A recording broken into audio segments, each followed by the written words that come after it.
Amados, vamos procurar entender um pouquinho da nossa insignificância, a nossa pequenez,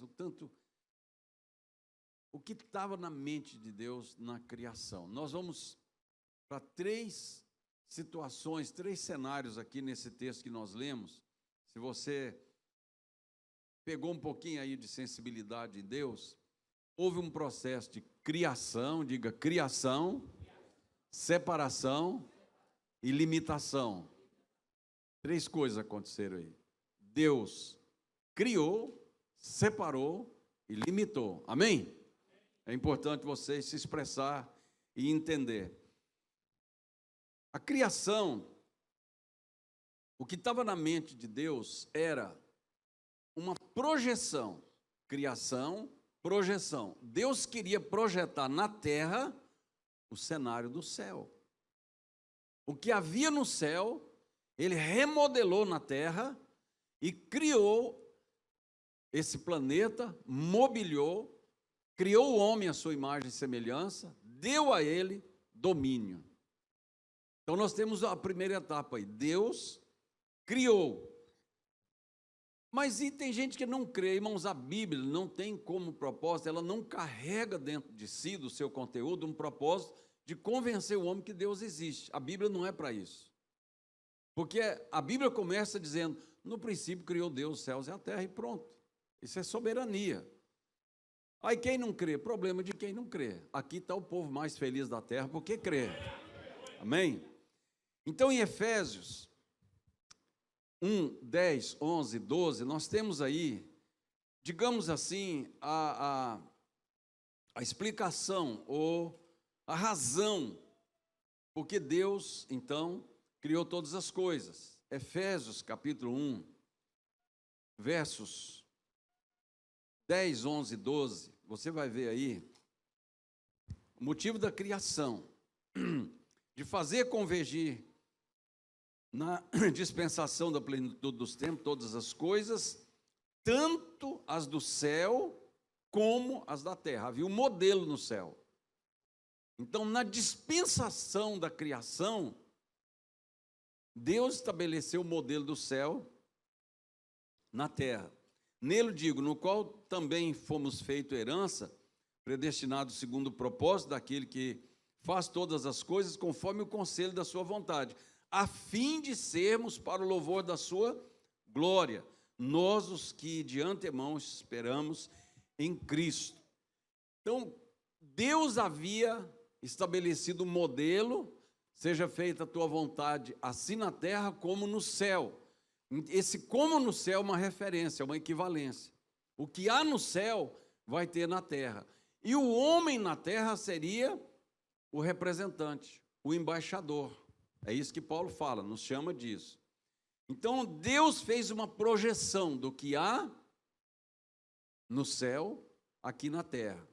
Os céus são os céus do Senhor, mas a terra Ele deu aos filhos dos homens. Para quê? Para governar, para desfrutar, para dominar sobre aquilo que Deus estabeleceu. Então, está aí o propósito da criação. Deus criou todas as coisas para o louvor da glória dele. Ele fala, para o louvor da minha glória. Deus não nos criou para um fim particular, pessoal. Para eu me dar bem, para eu ser feliz, para eu ter um contentamento, para eu me realizar. Deus não te criou para que você fosse uma pessoa plenamente satisfeita, falar, Deus, muito obrigado, o Senhor me deu tudo e eu estou feliz. Não, isso é um resultado, é uma consequência. Você pode até ser essa pessoa, mas não foi para isso que Deus te criou. Deus te criou para que você seja a projeção da glória dele na terra, assim como ele projeta a sua glória nos céus. Está dando para entender? Amém? Então nós temos criação, Deus cria. Depois você vai ver um processo de separação. Você entende quando a Bíblia diz que ele separou águas e águas? Dá para entender? Dá? Amém. Então, se vocês estão entendendo, vamos passar para frente. O propósito de Deus, então, no estabelecimento do reino dele na terra, é que houvessem 2 cenários, houvessem no céu a perfeição da glória de Deus, e na terra o mesmo padrão. Mas, pastor, não é muito? Não. Irmãos, quando Jesus disse, o reino dos céus está entre vós, ele estava falando dele, da pessoa dele. Ele diz, o reino dos céus não é uma visível aparência, é um lugar bonito, lindo, com montanhas verdes, cachoeiras, paz, todo mundo adorador, não. O reino de Deus é uma pessoa, é Jesus de Nazaré. O reino de Deus é chegado. Quando Jesus entrou na sua vida, o reino de Deus entrou na sua vida. Ele foi instalado dentro de você. É paz, justiça e alegria no Espírito Santo. São 3 coisas que estabelecem o reino de Deus dentro de você. Irmãos, o ateísmo, é não, Deus, não crer na existência de Deus, é uma expressão grega que nega essa existência de Deus, mas o ateísmo é uma religião, que não crê naquilo que não vê. O ateísmo é uma religião que crê naquilo que vê, então é uma religião que tenta fazer adeptos. Eu estava falando ontem aqui na rede, que o país mais ateu do mundo é a Suécia, 86% de ateus. É um país infeliz, gente. É um país que tem muito suicídio, apesar de ser primeiro mundo, mas está. E o Brasil é o país mais crente do mundo. Posso ouvir um amém? Amém. Amados, então, o ateísmo, eu tenho alguns dados aqui bem interessantes sobre o crescimento do ateísmo. O Brasil, até alguns anos atrás, contabilizava 90% de população que cria em Deus, de alguma forma. Hoje são só 76%. Então o ateísmo cresceu. Com o crescimento do ateísmo, houve uma transcendência, uma busca do rompimento com os limites. Existe alguma coisa superior. Se Deus não existe, existe alguma coisa. E com essa transcendência, o homem começou a glorificar a ciência. A ciência. E começou a estabelecer algumas buscas, por exemplo, pelos ETs. A existência disso. Se Deus não existe, pelo menos o ET existe. Os zumbis têm crescido muito, irmãos. Na medida que o ateísmo cresce a transcendência. O homem está em busca de alguma coisa, mesmo que seja um ET, mesmo que seja um zumbi. E nessa busca de algo mais, vem o endeusamento da ciência. Cientificismo. A ciência explica tudo. As teorias de Darwin explica tudo. É uma evolução. Isso tem crescido muito, irmãos, a glorificação do conhecimento, da ciência. E por se multiplicar a ciência, a fé esfriará. É o que está acontecendo. O uso e abuso de drogas tem crescido ou não? Por causa do ateísmo. Tem crescido o uso e abuso de entorpecentes que revela esse vazio, a não existência de Deus na vida da pessoa. Cresce junto com isso algumas ideologias. Por exemplo, na medida que o ateísmo cresce, o comunismo avança. O socialismo avança, porque são teorias que negam a existência de Deus. O Deus do comunismo é o Estado, que provê tudo que você precisa. E é mentira, é uma farsa, é uma filosofia satânica. Então, quanto mais o ateísmo cresce, mais a ideia do comunismo, nazismo, feminismo, cresce junto. Pode parecer estranho isso aí, mas eu estou falando de dados. E essa moderna ideologia de gênero cresce. Hoje no mundo nós temos cerca de 750 milhões de incrédulos, de ateus no mundo hoje. É muita gente, né, irmãos? Que não crê na existência de Deus. E a criação é um atributo indivisível de Deus. Só Deus é criador. O homem não cria nada. Deus é criador, você pode ser criativo, que é uma derivação, porque eu e você somos uma derivação de Deus. Nós nos derivamos de Deus. Assim como o queijo é derivado do leite. Nós somos feitura dele, criados em Cristo Jesus para as boas obras, diz lá no livro de Efésios. Então, irmãos, Jesus disse também, bom é um outro atributo indivisível de Deus. Jesus diz, por que me chamas bom? Jesus estava vivendo uma condição humana. Ele falou, nessa condição humana não existe bom. Bom é só Deus. Qual é o derivado de bom? Isso. Bom? Fala, dade. Bondade. Só Deus é bom, mas eu posso ter bondade. Amém? Você pode ter bondade. Falar, o aniversário do pastor, vou dar um perfume para ele. Isso é bondade. Não que... Tiago, eu sei que se estivesse pregando, você ia falar a mesma coisa, né? Irmãos, nós temos uma canção que a gente canta aqui que diz, só tu és... E é verdade. Só Deus é santo. Nós podemos ter santidade. Amém? A palavra santo na Bíblia, no singular, só aparece para Deus. Você desfruta desse atributo de Deus, que ele é divisível, só no coletivo. Sois santos. Sois santos. São atributos que Deus não divide. A glória é dele. Só Deus é onipresente, é onipotente, é onisciente.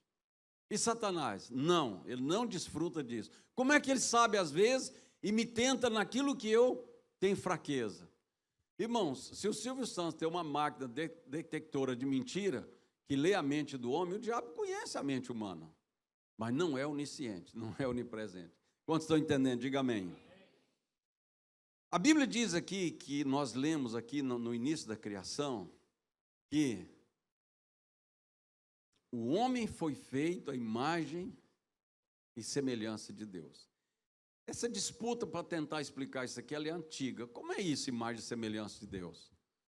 Como é isso? Irmãos, a cada decisão na vida que você vai tomando, escolhas que você vai fazendo, ou você vai se tornando cada vez mais semelhante a Deus, ou cada vez mais estranho a Deus.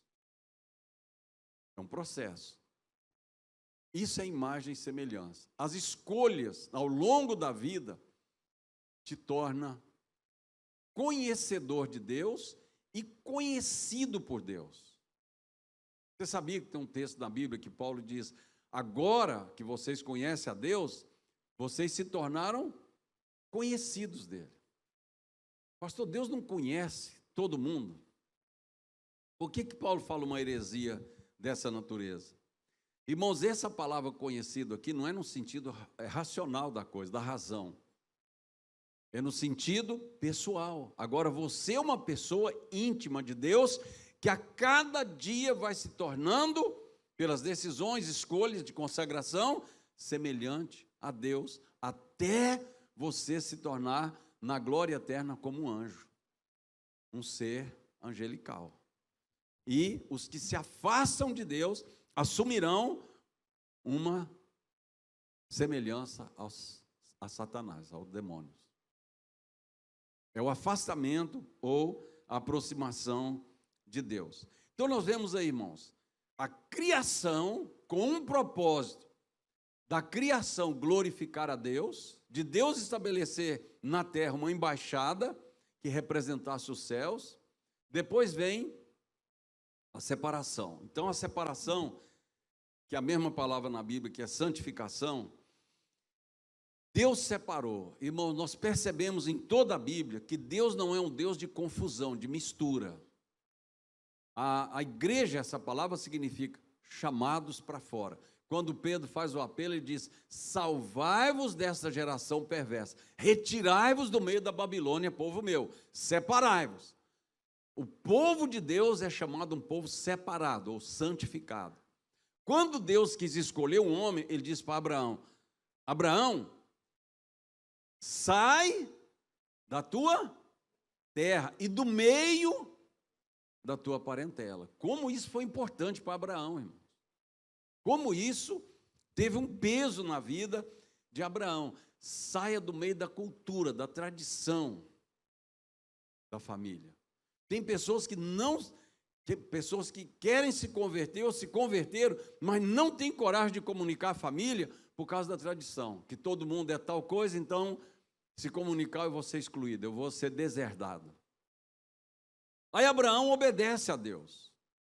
Só que ele ainda dá uma derrapada e leva consigo quem? Seu sobrinho. E está tudo bem, estou obedecendo a Deus, Deus falou, sair da terra, sair do meio da parentela, mas a parentela não saiu do meio dele. Então lá vai a família de Ló. Chega um momento que a conta chegou, né? Começou a ter confusão. Irmãos, quando você desobedece, chega uma hora que você vai ter que consertar, porque o erro cai na sua cabeça. Não tem jeito, não vai cair na cabeça de ninguém. Irmãos, como é importante você quebrar vínculos de tradições de família, principalmente de religião. Por exemplo, você tem uma avó que é feiticeira, é macumbeira, é umbandista. Aí você chega lá e fala assim: a bênção, vó. Ela vai te abençoar em nome de Oxalá, em nome do preto velho, da pomba gira. É o Deus que ela tem, ninguém dá o que não tem, sim ou não? Ah, pastor, mas ela é minha avó. Mas quem está nela? É uma entidade. Você vai receber aquilo que pediu. Você pediu a bênção do preto velho. Como é importante quebrar. Irmãos, eu entendi isso no dia da minha conversão. Foi muito complicado, porque eu sou de uma geração mais antiga. Tomar bênção de tio, tia, avó, não sei quem, era uma tradição inegável. E eu entendi isso aqui.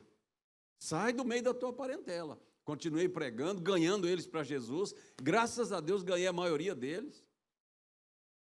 Mas quando eu me aproximava dos mais velhos acima de mim, eu não pedia bênção. Eu chegava e dizia: que o Senhor te abençoe. Porque eu sabia que o Deus da bênção habitava em mim. Mas pastor, quer dizer que... Um dia eu cheguei perto do meu tio, um homem sem Deus, vazio. Deus te abençoe.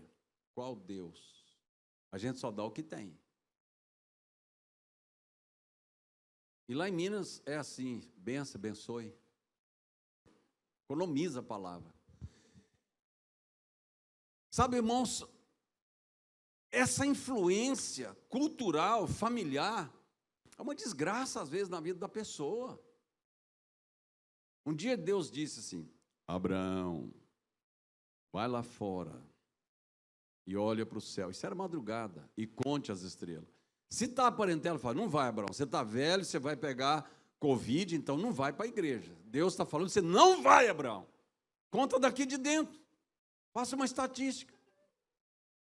Irmão, isso é uma desgraça, esses netos e filhos, viu? Que está proibindo os avós de vir para o culto. Deus vai te penalizar. Por causa dessa tradição. Você já imaginou se ele estivesse no meio da parentela com 100 anos de idade? Deus falando: Abraão, sai da tua tenda. Não, é sereno. Nessa idade é morte na pneumonia. Depois vai para o morto-dia, poucos dias, como é que chama o hospital? E vai morrer. Vovô, não vai, vovô. Aí junta os netos, filhos, sobrinho, agarra Abraão. Abraão, sai da tua tenda. Tem muitos idosos nas tendas. Tem muitos até ouvindo essa palavra, vendo agora. Porque os netos, os filhos e mais não sei quem, rompa com tradições e mitos mentirosos que está te prendendo, que está te amarrando. Por isso, Deus separou Abraão. Diga: eu sou separado. Fui criado para a glória de Deus. Depois Deus separa a nação de Israel das demais nações da terra para estabelecer um modelo. Não era de monarquia, não era de dinastia, não era de totalitarismo. Uma nação sacerdotal. Única nação na terra, monoteísta e sacerdotal. Irmãos, quando Neemias e Esdras voltam para reedificar Jerusalém, quem eles levam como carro-chefe? Os escribas e sacerdotes, os levitas. Uma nação não se constrói com 3 poderes, como nós temos hoje. Graças a Deus que o Brasil ainda é um país, né? Graças a Deus, democrático, livrando aí a Suprema Corte Federal, que é uma impertinência no Brasil, uma desgraça esses homens safados que estão lá no poder. Mas o Brasil é um país, graças a Deus. Por que Bolsonaro não toma as decisões que ele quer? Porque ele não pode, porque existe um Senado, uma Assembleia Legislativa e uma podre Suprema Corte. Ainda existe isso. Mas nós estamos orando para que Deus faça a vontade dele nesse país. E é a terra do avivamento. Deus vai levantar esse país, terra do avivamento. Deus separa. A igreja são os chamados para fora. Você é um vaso em processo de separação. Vamos lá para 1 Pedro 2. Nós vamos entender, irmãos, alguma coisa que Pedro fala aqui no capítulo 2 da primeira epístola, que é bem conhecido, esse texto aqui. Vamos lá para 1 Pedro 2,9. Vós, porém, sois raça eleita. A nação de Israel foi uma nação eleita. Sacerdócio real, nação santa, povo de propriedade exclusiva de Deus, povo separado, a fim de proclamar as virtudes daquele que vos chamou das trevas para a sua maravilhosa luz. Vós sim, que antes não erais povo, mas agora sois povo de Deus, que não tinhas alcançado a misericórdia, mas agora alcançastes a misericórdia. Diga, eu alcancei a misericórdia e me tornei povo. Mas não é qualquer povo, irmãos, é uma raça eleita. É uma raça eleita, é uma nação santa, é um povo de propriedade exclusiva. Você não divide a sua fé com uma imagem de escultura, você é exclusivo de Deus. Nesse ponto, Deus é 100% exclusivista. E para te receber, é 100% inclusivista. Deus não predestinou uma meia dúzia de gente privilegiada, como João Calvino pensava. A predestinação é para toda a população do mundo. Aí a decisão é de cada um. É assim que nós cremos. E é assim que é, irmãos. É assim que a mente de Deus é uma mente inclusiva. Hoje, se o muçulmano, um feiticeiro, um macumbeiro, um adulto, um hipócrita, um ateu, abrir o coração, a diferença entre um ateu e um crente é o coração sensível. Só isso. Não tem outro tipo de diferença. Mas aqui, Pedro diz, por que nós somos uma nação eleita, um povo chamado para fora, um povo livre dessa geração perversa? A fim de proclamar as virtudes daquele que vos chamou.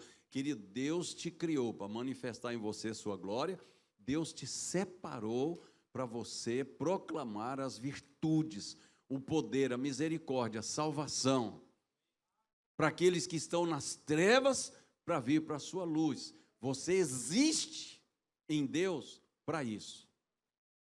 Ah, pastor, eu não estou cumprindo isso, então você não existe. Você é só uma figura, um monte de carne e osso andando por aí, falante.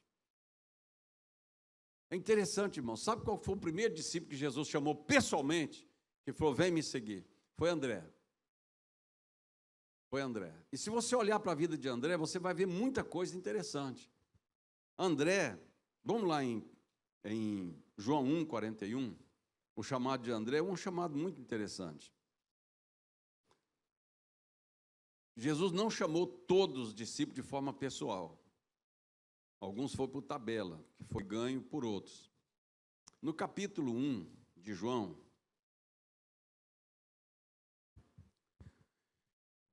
no verso 40, fala assim, era André, o irmão de Simão Pedro, um dos dois que tinha ouvido o testemunho de João e seguido Jesus.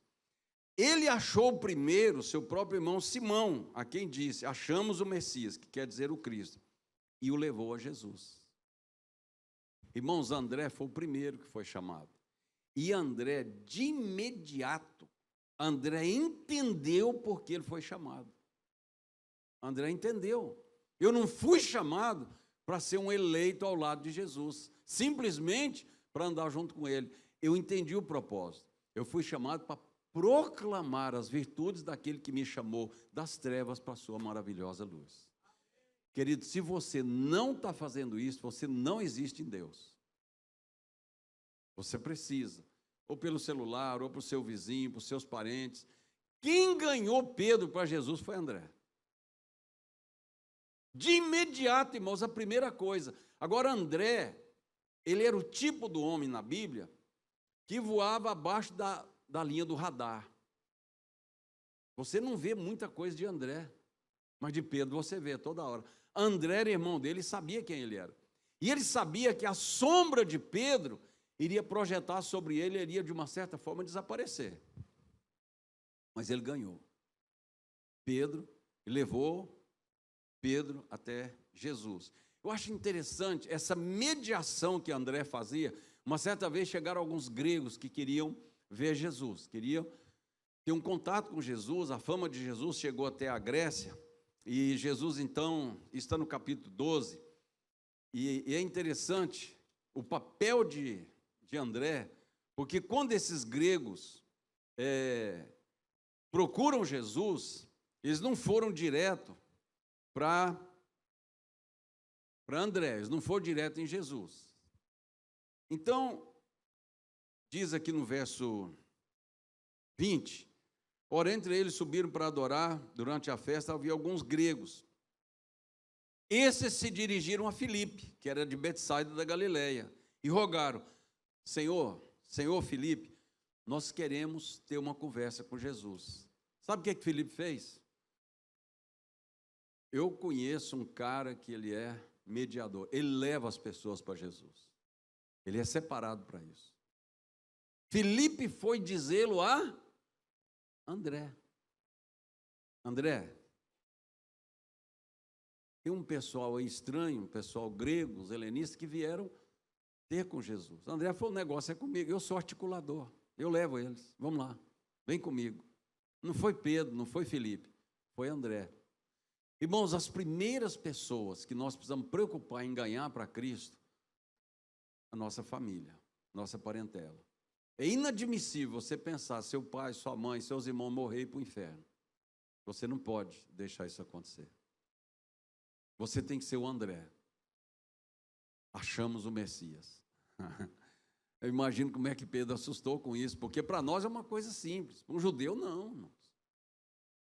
Para um judeu ouvir isso aí, não chocar, dizer: que isso, está doido, rapaz. Quando o Messias chegar, vai revolucionar o mundo, os meteoros vão cair na terra, os céus vão ser abalados, vai acontecer uma revolução política, religiosa, a coisa vai... Não, o reino de Deus é paz, alegria e justiça. Ele chega para Pedro e fala assim: achamos o Messias, encontramos a promessa. Você já levou alguém para Cristo? Irmãos, ontem foi maravilhoso a rede de casais. Quantos estavam aqui ontem? Foi bênção. Quantos casais receberam a Cristo? Porque alguém foi lá e disse: eu achei o Messias, eu achei a paz, eu achei a salvação, eu achei o mediador entre Deus e os homens, Jesus Cristo, o homem que me salvou. Vamos lá. Pedro de imediato foi para Jesus. E André então ganha sua família. Você entendeu, querido, que você foi criado para o louvor da sua glória, que você foi separado para anunciar as virtudes de Deus. E em terceiro lugar e último, depois que Deus criou, Ele separou, depois Ele limitou. Quantos aqui sabem que você tem limite na vida? 7, 8, 12, 14 pessoas sabem. Irmãos, eu tenho visto assim, eu já vi testemunho na minha vida, nesses anos todos de ministério, de crente. Eu era travesti, bêbado, drogado, eu era vazio, eu era depressivo, agora eu sou feliz com Jesus. Mas eu nunca ouvi até hoje, irmãos, eu comia muito, agora eu como pouco.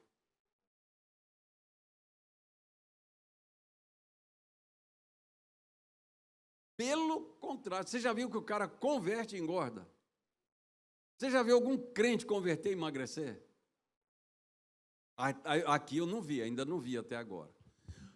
Irmãos, comer é muito bom. Quando você pega aquele charque frito, um pedaço de filhote e um açaí médio, lá do Piula, do Elvis. Irmão, você pensa, eu vou me acabar. Agora, nem Satanás me segura. De vez em quando a Meire, o Elvis, a gente costuma com o apelido é duro, manda um açaí para Neuza, isso aqui é da pastora, leva lá. Irmãos, essa mulher mergulha na tigela de açaí, para tirar ela lá de dentro, é um custo. Ela fala, é do Elvis esse açaí? A Meire? Foi. Então, não, sai para lá, afasta. Se é 1 litro, ela toma 1 litro. Ela gosta. Mas Deus estabeleceu limite, irmãos, para comer, para beber. Você não faz o que quer, você está dentro de um aprisco. O que é limite na Bíblia? São as leis. Não ultrapassarás o limite. Não isso e não aquilo. Deus nos criou, nos separou e nos limitou. Você não faz o que quer. Você faz a vontade daquele que te criou. Porque você é um representante.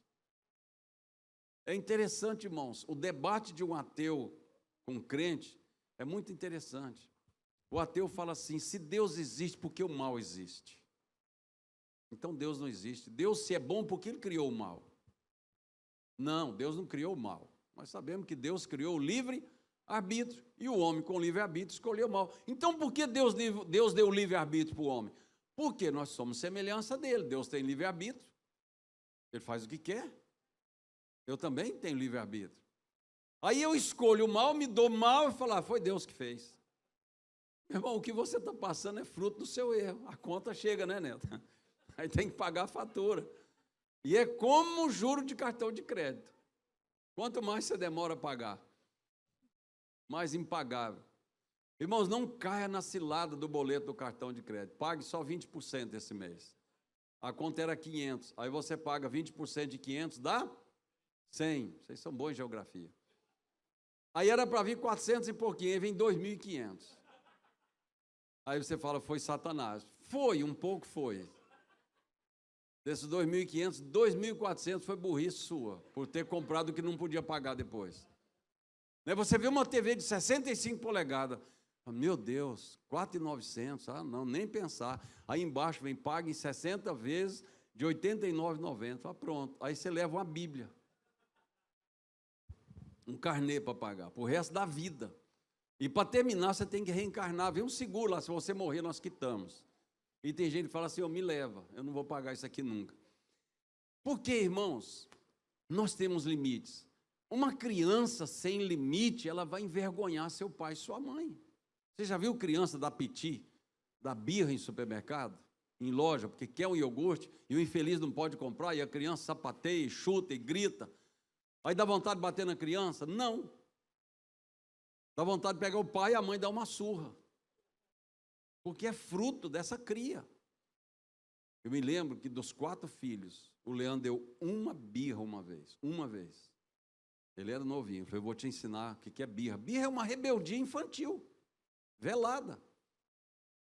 Aí, meu irmão, a vara da disciplina livra o seu filho do inferno. Quando o Leandro cresceu um pouquinho mais, veio o Levi, aí chamou e falou, Levi, nunca dê birra, porque vai sobrar para ti, meu pai te corta na vara. O Levi falou, muito obrigado. Aí o Levi cresceu e falou, não dá birra não, porque meu pai... A Letícia veio, nenhum deram birra mais. Você sabe o que é birra, não é? Aquele sapateio, aquele grito, aquele show infantil. Irmãos, hoje as crianças estão entregues a si mesmas. As crianças fazem o que bem entender. Nossa lua de mel, algo mais, nós vamos tirar um tempo para conversar e tratar com os pais sobre a criação de filhos. Essa geração cibernética que tem acesso a esse mundo cibernético aí, de tanta informação, eles sabem, a criancinha pequena sabe que se a mãe ameaçar, fala, olha o conselho tutelar, eu estou coberto pelo ECA. Pensa que eu sou jeca? Não faça nada comigo. E isso não é só no Brasil não, irmão, isso alastrou no mundo. Deus estabeleceu o limite. Você não fala o que quer, não faz o que quer, às vezes nem come o que quer, porque Deus estabeleceu o limite. Salmo 23 é isso. Aquela ovelha bonita, bem guardada, toda linda, dentro de um aprisco. Aí chega uma de fora, cheia de carrapicho, toda lascada, fala: poxa, quem é o seu pastor? O Senhor é meu pastor, nada me faltará. Aí começa a dar o testemunho do cuidado. É Ele quem me leva. Eu não escolho pasto, não. Quem escolhe é Ele. Só que Ele me leva nos pastos verdejantes. Ele me guia junto às águas tranquilas de descanso. Mas deixa eu te falar uma coisa. Eu sou limitado, eu não ando por aí, não. Eu não vou onde eu quero. Eu não faço o que eu quero. Deus te limitou, meu irmão. Não isso. Não mentirás, não aquilo outro. Sabe por quê? Porque Ele te ama. As leis, você não pode viajar no seu carro na velocidade que você quer. Quero andar 190, não pode, porque tem uma lei que te protege. Uma coisa é você estar a 100 por hora, 90 por hora, e aconteceu um imprevisto. Aí com freio ABS você domina o seu carro. Você é obrigado a usar cinto de segurança. Olha o cuidado de Deus, é obrigado a usar cinto de segurança. Para quê? Para que no impacto você não quebre a cabeça, você seja preso no banco. São leis. Deus te criou para um propósito, Deus te separou para manifestar o propósito, e Deus te limitou para você ser a imagem e semelhança dele. Isso estava na mente de Deus quando Ele criou o mundo, quando Ele criou eu e criou você. E a cada escolha que você vai fazendo, você vai se tornando mais parecido com Deus. E a cada, sabe por quê? Deus é luz. Quanto mais perto da luz, mais você resplandece, sim ou não? Quanto mais você se afasta da luz, mais você obscurece. Então, se você está longe de Deus, você está nas trevas. A Bíblia diz que Deus é luz e nele não há treva. É a única vez na minha vida que eu vi essa palavra no singular. A palavra no singular, ela só existe para Deus. Perguntaram para Einstein: Einstein, como você define a luz? Ele foi a sombra de Deus. Deus é luz e nele não há treva nenhuma. E quanto mais você chega para a luz, mais resplandecente você fica.